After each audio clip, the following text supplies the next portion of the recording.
等一下马上来了啊。老婆，你要的钱我给你取回来了。哦，耶，他是谁啊？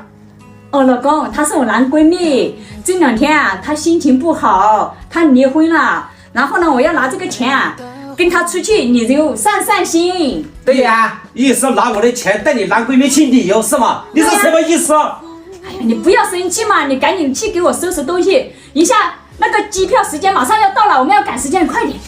是啊，怎么这么小气？来，给你。像我老公很听话是吧？叫他干什么他就干什么。还不错。把钱拿过来嘛啊！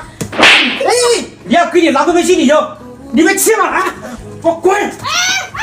滚！去你娘的吧！